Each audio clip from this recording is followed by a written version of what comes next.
नमस्कार दोस्तों, स्वागत है आप सभी का आज की इस वीडियो में, जहां पर आज हमारे पास में है अपनी वेन्यू डीजल। दोस्तों, इस गाड़ी को ओन करते हुए मुझे 6 महीने कंप्लीट हो चुके हैं। तो आज मैं आपके साथ में इस गाड़ी का एक डिटेल्ड ओनरशिप एक्सपीरियंस शेयर करने वाला हूं, जिसमें हम सारी चीज़ों के बारे में डिटेल में बात करने वाले हैं कि ये गाड़ी मैंने कब खरीदी, गाड़ी कितने किलोमीटर्स चल चुकी है, माइलेज क्या दे रही है, सर्विस पर खर्चा कितना आया और डीजल है तो DPF इशू आया या नहीं आया, सब चीज़ों के बारे में डिटेल में बात करेंगे। तो अगर आप भी साल 2026 के अंदर वेन्यू डीजल लेने का प्लान कर रहे हैं तो इस वीडियो को एंड तक जरूर देखिएगा। तो चलिए स्टार्ट करते हैं इस वीडियो को बिना किसी देरी के। जो नए व्यूअर्स हैं उनको मैं बता दूं कि ये गाड़ी जो है मैंने 5 दिसंबर 2025 को खरीदी थी। HX2 वेरिएंट है डीजल के अंदर, जो कि मुझे 11,20,000 रुपये का पड़ा था।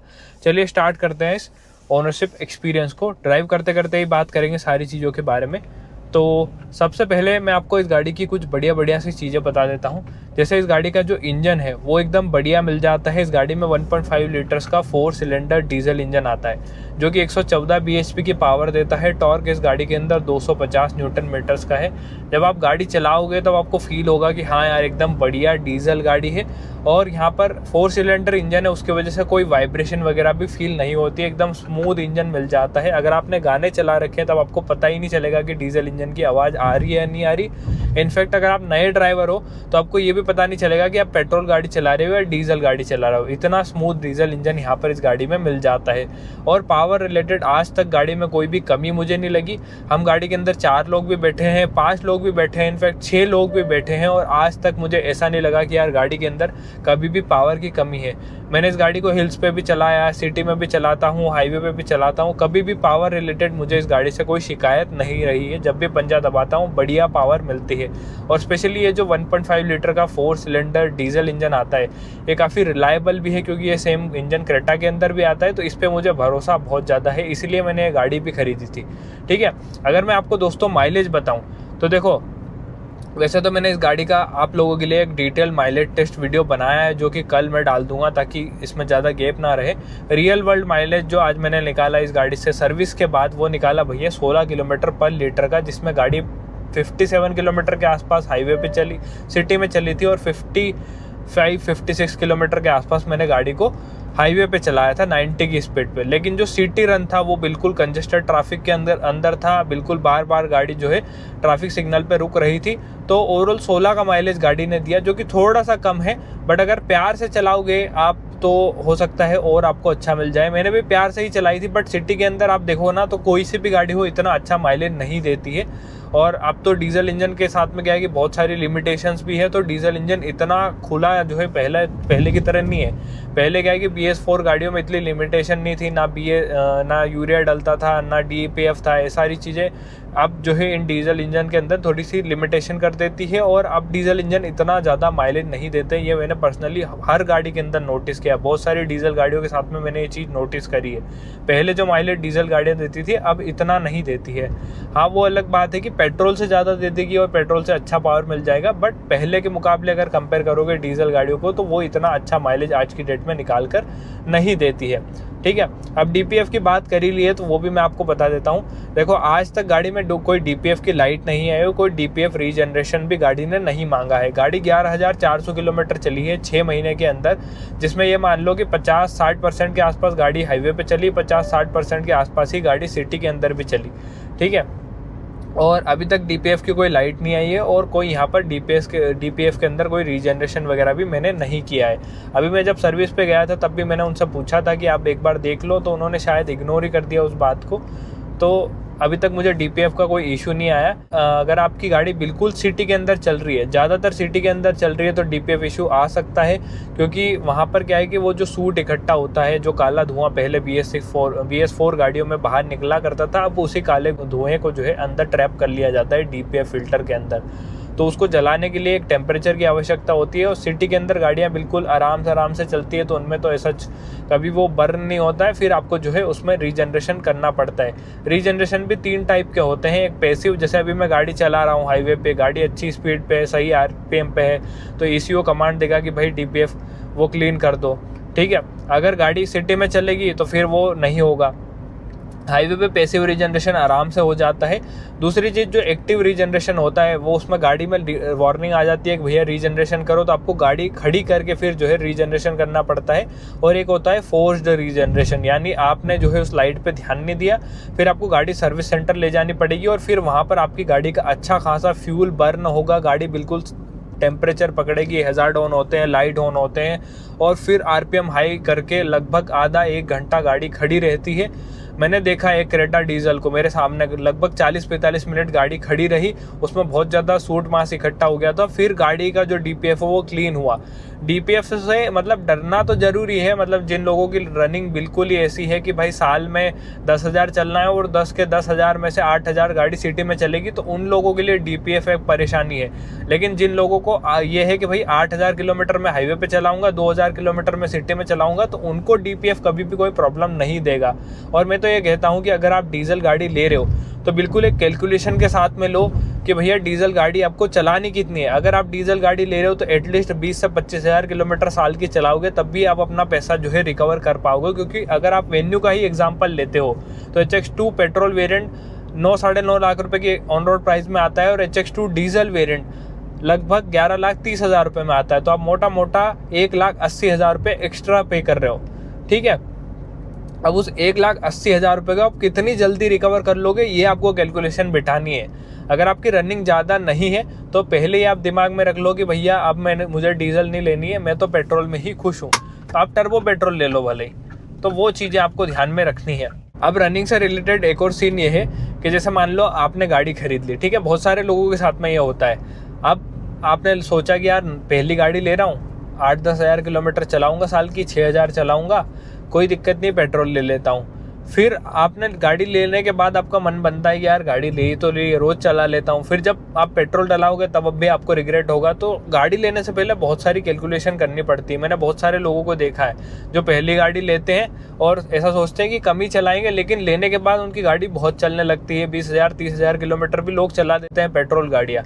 तो आप थोड़ा सा कैलकुलेशन करके ही ज़रा चूज़ करो कि डीजल ले, पेट्रोल ले, क्या नहीं ले। और एक बार खुद आप टेस्ट ड्राइव वगैरह भी लेके देखो कि भैया टर्बो पेट्रोल में क्या चीज़ें मिल रही है, डीजल में क्या चीज़ें मिल रही है, तो वो आपको सही तरीके से समझ में आएगा, ठीक है। ये हो जाती है भैया डीपीएफ की बात। डीपीएफ इशू एज सच अभी तक गाड़ी में नहीं आया है, और अभी तो मैं इस गाड़ी से अगले महीने कुछ रोड ट्रिप भी करूँगा, तो और फिर डीपीएफ इशू आने के चांसेस ही ख़त्म हो जाएंगे। क्योंकि मेरी गाड़ी हाईवे पे चली जाती है ज़्यादातर, और हाईवे पे जब भी चलाता हूँ थोड़ा सा फास्ट ही मैं चलाता हूँ, तो डीपीएफ इशू आने के चांसेस वहाँ पर और कम हो जाते हैं, ठीक है। माइलेज भी मैंने आपको बता दिया। बाकी ओवरऑल गाड़ी चलने में बहुत बढ़िया लगती है मुझे। एज सच इंजन रिलेटेड आज तक गाड़ी में कोई भी इशू नहीं लगा है मुझे। दूसरी बात करते हैं भैया कि गाड़ी के अंदर कंफर्ट कैसा है, ओवरऑल गाड़ी के अंदर स्पेस कैसा है, एसी वगैरह का परफॉर्मेंस कैसा है। तो देखो, ड्राइवर के हिसाब से इस गाड़ी के अंदर जो कंफर्ट है वो लाजवाब है। अगर आप मोस्टली अकेले चलते हो और आप सोच रहे हो कि भैया मुझे एक अच्छी पावरफुल गाड़ी चाहिए जो कि अच्छा माइलेज निकाल कर दे, हाईवेज वगैरह पे आपका रन अच्छा है, तो फिर आप ये गाड़ी नो डाउट ले सकते हो। यहाँ पर जो ड्राइवर के लिए कंफर्ट है वो एकदम बढ़िया मिल जाता है। मैंने इस गाड़ी को एक दिन में 500-600 किलोमीटर भी चलाया है और एज सच मुझे थकान गाड़ी के अंदर नहीं हुई। काफ़ी कंफर्टेबल सीट्स मिल जाती है और इसमें मैंने सीट कवर वगैरह भी डला रखे हैं, तो ओवरऑल मेरा जो कंफर्ट है वो बढ़िया मिल जाता है मुझे, ठीक है। पीछे का मैं ये बोल सकता हूँ कि पीछे इतना अच्छा कंफर्ट नहीं है। गाड़ी के अंदर स्पेस अच्छा है, लेकिन कंफर्ट रिलेटेड थोड़ा सा इशू है पीछे की तरफ। 2 लोग कंफर्टेबली पीछे बैठ सकते हैं, लेकिन अगर आप 3 लोग बैठाओगे तो वहाँ पर थोड़ा सा उन्हें जो है परेशानी हो सकती है। तो आप 2 लोग मतलब 2 एडल्ट और एक बच्चे को पीछे बैठा सकते हो, और उस हिसाब से ठीक है। मतलब आप 4 एडल्ट एक बच्चे के हिसाब से देखते हो तो गाड़ी के अंदर ओवरऑल कंफर्ट बढ़िया हो जाता है। वहीं 5 एडल्ट को देखोगे तो थोड़ा सा कंफर्ट रिलेटेड इशू गाड़ी के अंदर लगता है। बाकी गाड़ी का बूट स्पेस अच्छा है, 375 लीटर का बूट स्पेस है, तो सामान इसमें अच्छा खासा आप रख सकते हो। एसी का ओवरऑल गाड़ी का परफॉर्मेंस बहुत बढ़िया है। अभी पीक गर्मियाँ थी, अभी जून का महीना आया, उससे पहले तो गर्मियाँ ही थी, तो ओवरऑल मुझे कभी भी ऐसा नहीं लगा कि यार गाड़ी का एसी कमज़ोर है। स्पेशली जब आप ब्लैक गाड़ी ऑन करते हो तो एसी अच्छा होना ज़रूरी ही है, क्योंकि गाड़ी ब्लैक बहुत ज़्यादा गर्म होती है। धूप में रख दो कहीं गर्म हो जाएगी, फिर एसी चालू करो तो गाड़ी अच्छी ठंडक फैला देती है, और रियर में भी एसी वेंट आते हैं, तो कहीं ना कहीं उस चीज़ से मुझे कोई शिकायत गाड़ी के अंदर नहीं है, ठीक है। और यहाँ पर अर्गोनॉमिक्स भी गाड़ी के बहुत बढ़िया है। चाहे गियर शिफ्टिंग की बात करूँ बहुत स्मूथ है, क्लच भी गाड़ी का बहुत स्मूथ है और किसी भी चीज़ में ऐसा ये प्रॉब्लम नहीं लगती है। विजिबिलिटी भी मुझे इस गाड़ी की बहुत बढ़िया लगती है। जब भी गाड़ी के अंदर बैठता हूँ पूरा बोनट दिखता है, कहीं पर भी ऐसा विजिबिलिटी रिलेटेड गाड़ी में कोई इशू मुझे नहीं लगता है। चलिए अब बात करते हैं भैया कि सर्विस एक्सपीरियंस कैसा रहा।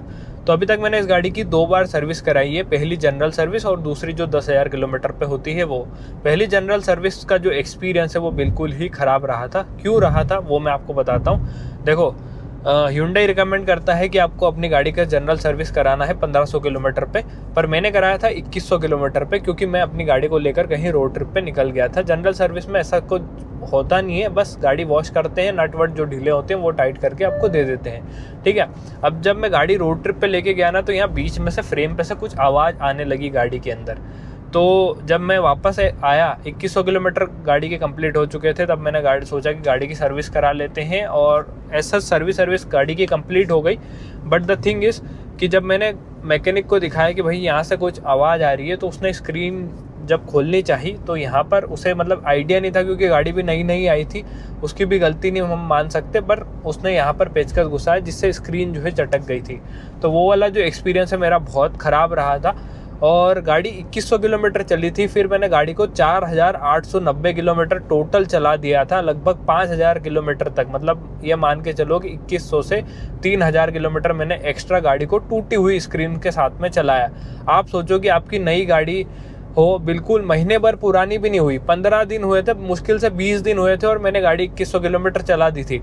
और उस 2100 किलोमीटर चली हुई गाड़ी की स्क्रीन अगर कोई तोड़ दे तो कितना बुरा लगे। मुझे बहुत बुरा लगा था उस टाइम पे। मैंने वीडियो भी बनाया था, बाद में मैंने हटाया वो वीडियो स्क्रीन डलने के बाद। 1-1.5 महीना वेट करने के बाद Hyundai वालों ने अपनी डेमो गाड़ी की स्क्रीन इस गाड़ी में डाल कर दी मुझे, और उस टाइम पे तो उन्होंने बढ़िया तरीके से ट्रीट किया। और तब भी उनके पास इतने ट्रेंड प्रोफेशनल्स नहीं थे, उनको भी मैंने बताया कि स्क्रीन कहाँ से खुलती है, वरना उन्होंने तो ये पूरा सेंटर पैनल ये सब खोल दिया था। मैंने कहा ये नहीं खोलना है, बस इसमें से ये हटाओ और 2-4 नट खोल के स्क्रीन खुल जाएगी। फिर उन्होंने जो है स्क्रीन खोली और स्क्रीन अपनी डेमो गाड़ी की डाल कर दी। इसलिए गाड़ी के ओडोमीटर में थोड़ा सा एक मामला है कि इनकी डेमो गाड़ी 1650 किलोमीटर चली थी, मेरी गाड़ी चल चुकी थी 4890 किलोमीटर। तो तब से लेकर अभी तक जो है मैं यही स्क्रीन चला रहा हूँ। तो उसमें दिक्कत यह है कि जब भी मैं देखता हूँ ना, तो ओडो इनका जो है पुराना वाला वो 1600 था, उसके आगे ही प्लस हुआ है। तो अभी गाड़ी ओडो पे दिखाती है 8178 किलोमीटर, और मैं अपने हिसाब से कैलकुलेशन कर लेता हूँ। जैसे अभी गाड़ी दिखा रही है 6573 किलोमीटर प्लस 4890 किलोमीटर, तो मेरा जो एक्चुअल ओडो की रनिंग है वो निकल के आती है। फिर मैं गया भैया सेकंड सर्विस पे। अब जब मैं सेकंड सर्विस पे गया तो मैंने उस डीलरशिप पे नहीं कराई, मैंने दूसरे डीलरशिप पे सर्विस कराई, क्योंकि ये पेड सर्विस होती है और इसमें एज सच कोई दिक्कत नहीं थी। बट जब मैं सर्विस सेंटर गया तो बंदा बोले, यार भाई तुम्हारी गाड़ी 6500 किलोमीटर चली, तुम सर्विस कराने क्यों आ गए, क्या 1 साल हो गया? मैंने कहा अभी तो 1 साल वेन्यू को लॉन्च हुए नहीं हुआ भाई साहब। फिर मैंने उसे सारी कहानी बताई। फिर उसने जब अपने डाटा मतलब सिस्टम के अंदर देखा तो उसमें डाटा था कि भैया गाड़ी की स्क्रीन इतने किलोमीटर पे चेंज हुई है। तो अब जब भी मैं सर्विस कराऊंगा तो मुझे ये चीज़ ध्यान में रखनी पड़ेगी एक तो बार। फिर उन्होंने जो अपना अभी जो रिसेंट डाटा उन्होंने जो एंटर किया वो किया कि 6500 किलोमीटर पे गाड़ी की सर्विस हुई है, तो अब मुझे 16000 किलोमीटर पे करानी है, 16500 किलोमीटर पे। तो अब उनको कोई कन्फ्यूज़न नहीं रहेगा और मेरे दिमाग में भी ये चीज़ का कन्फ्यूज़न नहीं रहेगा अगर बाई चांस मुझसे सिंस लास्ट रीसेट का डाटा हट जाता है, रीसेट हो जाता है। तो अब दूसरी सर्विस का एक्सपीरियंस मैं आपको बताता हूँ। दूसरी सर्विस का एक्सपीरियंस मेरे हिसाब से बढ़िया था।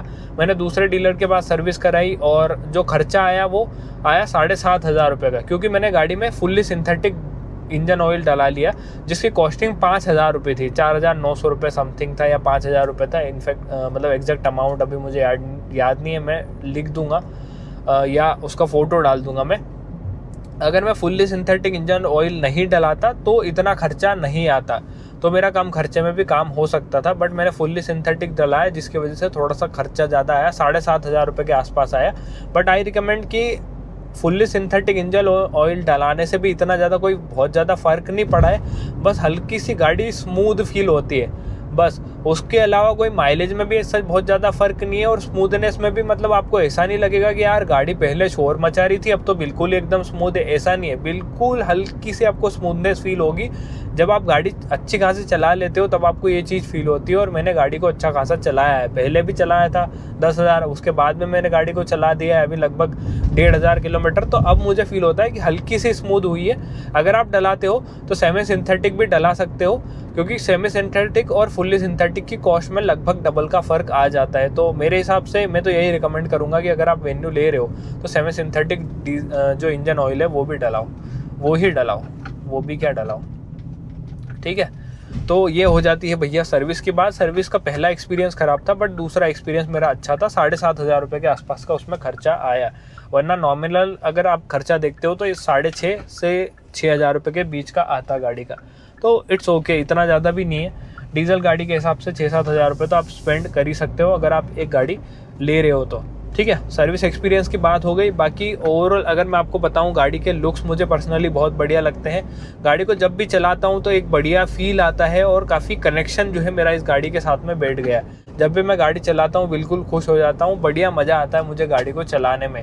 तो अभी तो मेरा कोई विचार नहीं है कि इस गाड़ी को मैं निकालूँ, ठीक है। बढ़िया गाड़ी मुझे जो है खुश कर देती है जब भी मैं गाड़ी चलाता हूँ। अब मैं आपको इस गाड़ी के कुछ पॉजिटिव कुछ नेगेटिव बता देता हूँ। तो देखो, सबसे पहला पॉजिटिव तो मुझे लगता है इस गाड़ी का इंजन, जो कि काफ़ी स्मूथ है, चलने में बढ़िया फील होती है। इस सेगमेंट के अंदर मैं ये बोल सकता हूँ कि सबसे स्मूथ डीजल इंजन अगर किसी गाड़ी में है तो वो इसमें भी है, इसमें है। मतलब XUV 3XO में भी स्मूथ है, बट वो थोड़ा सा ज़्यादा शोर मचाता है, इसका कम शोर मचाता है। और गाड़ी चलाने में ये मुझे पर्सनली बहुत बढ़िया लगती है। काफ़ी स्मूथ डीजल इंजन इसमें मिल जाता है, कोई भी वाइब्रेशन वगैरह इसमें फील नहीं होती है, और ना कोई अर्गोनॉमिक्स रिलेटेड गाड़ी में कोई इशू है।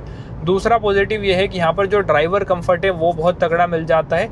एकदम कंफर्टेबली मैं गाड़ी के अंदर बैठता हूँ, किसी भी चीज़ में मुझे कोई इशू नहीं होता है। तो ये बढ़िया चीज़ लगी मुझे। एक ड्राइवर को चाहिए क्या कि भाई जब गाड़ी चलाए तब पूरा बोनट दिखे, किसी भी चीज़ में कोई प्रॉब्लम ना हो, किसी भी चीज़ को एक्सेस करने में कोई प्रॉब्लम ना हो, थाई सपोर्ट बढ़िया मिले और बढ़िया कंफर्ट के साथ में गाड़ी चला सके। तो वो चीज़ें ये गाड़ी जो है फुलफिल करके दे देती है। चलिए भैया, आप बात करते हैं इस गाड़ी के तीसरे पॉजिटिव की। अब आप सोच रहे होंगे कि भैया एकदम से कपड़े चेंज हो गए, दिन चेंज हो गया। तो भैया एक गलती हो गई थी। जब मैं वो GoPro से वीडियो रिकॉर्ड कर रहा था कल, तो उसमें क्या है कि GoPro बार बार गर्म होता है। तो मैंने उसको ठंडा करने के लिए निकाला ना, तो माइक का रिसीवर भी निकाल दिया और वापस में लगाना भूल गया, तो उससे ऑडियो ख़राब हो गया। दैट्स वाई मुझे आज जो है वापस से रिकॉर्ड करना पड़ रहा है। एनीवे, तीसरे पॉजिटिव की बात करते हैं तो वो हो जाता है भैया इस गाड़ी का स्टीयरिंग व्हील और ओवरऑल इस गाड़ी के इलेक्ट्रॉनिक्स, जो कि मुझे बहुत बढ़िया लगे। गाड़ी की स्क्रीन जो है वो चेंज हो चुकी है, उसके बावजूद भी गाड़ी के अंदर किसी भी चीज़ में इलेक्ट्रॉनिक्स रिलेटेड कोई इशू नहीं है। बढ़िया टच रिस्पॉन्स यहाँ पर स्क्रीन का आज भी है। जब भी बैठता हूँ ऑटोमेटिकली कारप्ले कनेक्ट हो जाता है और किसी भी चीज़ में सच कोई प्रॉब्लम नहीं आती है। एकदम क्लच भी स्मूथ है, गाड़ी की गियर शिफ्टिंग भी स्मूथ है और ये स्टीयरिंग व्हील जो है काफ़ी चंकी सा फील देता है। जब भी पकड़ता हूँ तो बढ़िया फील आता है। लो स्पीड पे काफ़ी लाइट रहता है, सिटी वगैरह में मनूवर करोगे तो कोई भी प्रॉब्लम यहाँ पर नहीं होती है। और हाई स्पीड पे अगर आप गाड़ी चला रहे हो तो हाई स्पीड पे भी काफ़ी स्टेबल जो है ये स्टीयरिंग व्हील हो जाता है। तो कहीं ना कहीं मुझे ये चीज़ गाड़ी की बहुत बढ़िया लगती है। चलिए अब इस गाड़ी के कुछ नेगेटिव मैं आपको बता देता हूँ। तो सबसे पहला नेगेटिव तो ये है कि इस गाड़ी के सस्पेंशन जो है बहुत ज़्यादा स्टिफ है। अगर आप गाड़ी को ख़राब रास्ते पे चला रहे हो और आप थोड़ी सी भी स्पीड पे हो तो गाड़ी के सस्पेंशन से आवाज़ जो है बहुत बेकार आती है। अगर आप हाईवे पे ही चला रहे हो, हमारे यहाँ आपने देखे ही है हाईवे के जो रोड्स हैं, मतलब हाईवे पे जो हालत है वो कैसी है। एकदम से अगर कोई गड्ढा आता है और गाड़ी का सस्पेंशन बिल्कुल एकदम भट से आवाज़ करता है, तो कहीं ना कहीं उस टाइम पे आपको लगेगा कि यार गाड़ी के सस्पेंशन इतने अच्छे नहीं है। ख़राब रास्तों पे तो ये बिल्कुल ही बेकार परफॉर्म करते हैं, हाईवेज़ वगैरह पे भी तो और एक बार का ठीक है, बट ख़राब रास्तों पे इस गाड़ी के सस्पेंशन मुझे कुछ खास नहीं लगे। और आपको जो है थोड़ा सा ध्यान रख के चलाना पड़ेगा, इनसे अडाप्ट होने में थोड़ा सा समय आपको लगेगा। जब भी आप स्पीड ब्रेकर पे से निकालेंगे, अगर आपने तेज़ निकाला या थोड़ी बहुत भी स्पीड से आप निकलते हैं तो जो सस्पेंशन की आवाज़ है वो बहुत बुरी आती है और वो आपको परेशान कर सकती है। दूसरे नेगेटिव की बात करें तो वो ये है कि इस गाड़ी की जो ओवरऑल प्लास्टिक क्वालिटी है वो मुझे इतनी बेटर नहीं लगी। इस गाड़ी में एक तो पैनल गैप वगैरह है, वो मैंने आपको इनिशियली बताए थे, बट अभी क्या है कि गाड़ी के जैसे 10-11 हज़ार किलोमीटर चल चुकी है, 6 महीने हो गए हैं, फिर भी गाड़ी के अंदर अब आज की डेट में देखते हो तो इतना अच्छा प्लास्टिक क्वालिटी मुझे गाड़ी के अंदर नहीं लगी। गाड़ी में जगह जगह जो है स्क्रैचेस आ गए हैं। पीछे वाले डोर पे तो पता नहीं किससे आ गए, मतलब कोई बैठा भी नहीं, कोई किसी ने छेड़खानी भी नहीं करी, फिर भी वहाँ पर बहुत ज़्यादा स्क्रैचेस आ गए हैं। और थोड़ा बहुत अगर आपने कोई सामान रखा, गलती से हल्का सा भी वहाँ पर टच हो गया तो स्क्रैचेस आ जाते हैं। तो इतनी अच्छी प्लास्टिक क्वालिटी मुझे नहीं लगी और यहाँ पर रैटलिंग नॉइज़ जो है वो आती है। अभी तक मारुति के अंदर आपने रेटलिंग नॉइज़ देखी होगी, बट Hyundai में मैंने नहीं देखी। और अब इस गाड़ी के अंदर जो है एक दो जगह से रेटलिंग नॉइज़ आती है, जिस चीज़ की वजह से मैंने गाड़ी की जो स्क्रीन है वो खुलवाई थी, उसमें आज भी वो कर कर चर चर की जो क्रैकिंग साउंड है वो आती है।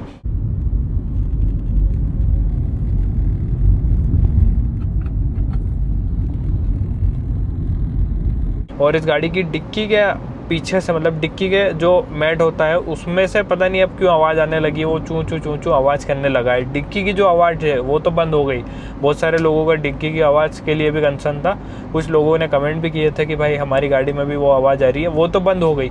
बट ये जो नई आवाज़ है ये आने लग गई है गाड़ी के अंदर। और एक और चीज़ है, जो व्हील कैप होते हैं गाड़ी के, इसमें 16 इंच के टायर आते हैं, तो स्टाइल व्हील इसमें आते हैं, तो जो व्हील कैप है ना उसमें से चूँ चूँ की आवाज़ आती है जब भी आप किसी ख़राब रास्ते पे गाड़ी को चलाते हैं। तो वो भी एक चीज़ जो है मुझे प्रॉब्लम लगती है गाड़ी के अंदर। ठीक है, ये हो गए दो नेगेटिव। तीसरा नेगेटिव ये है कि इस गाड़ी के अंदर जो है कुछ बेसिक फीचर की मुझे कमी लगी है। ठीक है, मैंने कल भी ये सारी चीज़ें बताई थी, आज भी बता रहा हूँ। ये कोई स्क्रिप्ट नहीं है, जो मेरे दिमाग में है, जो मैं रोज़ फील कर रहा हूँ वो मैं आपको बता रहा हूँ। यहाँ पर कोई आर्मरेस्ट जो है गाड़ी के अंदर नहीं है। ठीक है, अब क्या है कि पहले जब वेन्यू आती थी तब उसमें S+ वेरिएंट से ही कंपनी आर्मरेस्ट देती थी, वो भी लगभग GST कट के बाद इतनी ही प्राइस में आता था, बट कंपनी ने इसमें से वो चीज़ हटा दी है। ठीक है, HX5 वेरिएंट के अंदर भी वो चीज़ नहीं आती है, तो कहीं ना कहीं उसकी थोड़ी सी कमी जो है मुझे लगती है। गाड़ी में हेलोजन लाइट्स आते हैं, चलो वो ठीक है, बेस मॉडल है तो आप दे दो, बट ये तो दो। और रियर में कोई डिफोगर भी नहीं आता, जिसकी कमी आने वाले समय में मुझे ठंड के टाइम पे जो है पड़ने वाली है। तो ये एक चीज़ जो है मुझे लगती है कि गाड़ी के अंदर एक दो ये फीचर होते तो और भी ज़्यादा बढ़िया चीज़ हो सकती थी। बाकी सारी चीज़ें काम की है। एक और चीज़ भैया जो मुझे याद आई, आपने जनरली देखा होगा मारुति स्विफ्ट हो गई, बलेनो हो गई या फ्रॉन्क्स हो गई, इनके अंदर क्या है कि यहाँ पर AC के लिए जो है एक छोटी सी डिस्प्ले आती है जो टेम्परेचर दिखाती है। गाड़ी में मैनुअल AC आता है, मुझे उससे कोई प्रॉब्लम नहीं है, मेरा काम चल जाएगा मैनुअल AC के अंदर भी। बट एक छोटी सी डिस्प्ले अगर इसमें होती जो टेम्परेचर दिखा देती तो मेरे हिसाब से वो चीज़ ज़्यादा बेटर हो सकती थी। क्यों? क्योंकि इसमें जो है अगर आपको कूल रखना है तो आप जो है बिल्कुल सही अनुमान नहीं लगा पाते हो, आपको यहाँ बीच में करना पड़ेगा, थोड़ा ऊपर करना पड़ेगा, तो वो सही अंदाज़ा जो है हम नहीं लगा सकते। अगर थोड़ा सा भी ऊपर कर दूंगा तो फिर मुझे गर्मी लगने लग जाएगी, मौसम के हिसाब से, दिन के हिसाब से ये चीज़ जो है थोड़ा सा दिक्कत दे सकती है। जो व्यक्ति वेन्यू लेगा और जो रोज़ चलाता है उसे शायद ये चीज़ थोड़ा सा प्रॉब्लम दे सकती है। बाकी ओवरऑल गाड़ी देखो बढ़िया है, एज अ प्रोडक्ट गाड़ी के अंदर मुझे कोई कमी नहीं लगी। गाड़ी चलने में बहुत बढ़िया है। एक ड्राइवर को चाहिए क्या कि गाड़ी उसकी चले अच्छी। जब भी मैं गाड़ी के अंदर बैठता हूँ बढ़िया, गाड़ी को एकदम मज़े से चलाता हूँ। गाड़ी से मेरा एक पर्सनल कनेक्शन जो है अच्छा बैठ गया है, बढ़िया मज़ा आता है मुझे ये गाड़ी चलाने में। तो अगर आप भी साल 2026 के अंदर वेन्यू लेने का सोच रहे हो, डीजल, पेट्रोल, टर्बो, वो आप अपनी चॉइस के हिसाब से, बट एज अ प्रोडक्ट अगर आप वेन्यू लेने के बारे में सोच रहे हो तो मेरे हिसाब से नो डाउट आप ले सकते हो। 1.2 तो मत लेना क्योंकि वो थोड़ा सा अंडर पावर्ड है। फिर आप जो है मारुति की कुछ गाड़ियाँ ले लेना, बहुत ही कम रनिंग है, प्रीमियम गाड़ी चाहिए तो फिर ले सकते हो। और अगर आपको थोड़ी सी पावर चाहिए और कम रनिंग है तो टर्बो भी ले सकते हो। बट अगर मैं कहूँगा कि आप थोड़ा सा ज़्यादा चलाने के शौकीन हो और आपको लगता है कि मैं अच्छी खासी साल में चला दूंगा तो फिर नो डाउट आप डीजल की तरफ जा सकते हो। ओवरऑल गाड़ी काफ़ी बढ़िया है और गाड़ी की स्टेबिलिटी मुझे बहुत बढ़िया लगती है। गाड़ी 5 स्टार सेफ्टी रेटिंग के साथ में भी अब तो आ चुकी है, मतलब अब तो सेफ्टी रेटिंग भी इस गाड़ी की आ चुकी है, ये मैं बोलना चाह रहा था। तो ओवरऑल स्टेबिलिटी रिलेटेड भी कोई इशू नहीं है। जब भी मैं इस हाईवे पे गाड़ी चलाता हूँ हमेशा गाड़ी 150 टच करता ही हूँ, तो मुझे तो बढ़िया मज़ा आता है गाड़ी को भगाने में। और मैं तो यही कहूँगा कि अगर आप वेन्यू लेना चाहते हैं तो ले सकते हो। ओवरऑल गाड़ी काफ़ी बढ़िया है। कुछ एक दो नेगेटिव चीज़ें हैं तो वो तो हर गाड़ी के अंदर होती ही है, ऐसा नहीं है कि गाड़ी ही बेकार है। ठीक है दोस्तों, तो यही थी आज की वीडियो Hyundai वेन्यू डीजल की एक ओनरशिप एक्सपीरियंस की। आई होप वीडियो आपको अच्छी लगी हो। वीडियो अगर अच्छी लगी हो तो चैनल को सब्सक्राइब, वीडियो को लाइक जरूर कर देना और कुछ छूट गया हो तो कमेंट में ज़रूर पूछ लेना। वीडियो देखने के लिए आपका बहुत बहुत धन्यवाद। Thank you so much. बाकी इसका ग्राउंड क्लियरेंस भी अच्छा है, 195 mm के आसपास का ग्राउंड क्लियरेंस है इस गाड़ी का, तो गाड़ी कहीं पर भी टिकती नहीं है। और एक सिंगल टैंक में मुझे गाड़ी सिटी प्लस हाईवे के मिक्स रनिंग में लगभग 750 से 780 790 किलोमीटर के आसपास रेंज दे देती है, तो ये भी एक बढ़िया चीज़ है। ठीक है, माइलेज थोड़ा सा कम है बट ओवरऑल अगर आप देखते हो तो पावर आवर को देखते हुए मैं इतना ध्यान उस चीज़ में देता नहीं हूँ, मेरे हिसाब से तो ठीक है।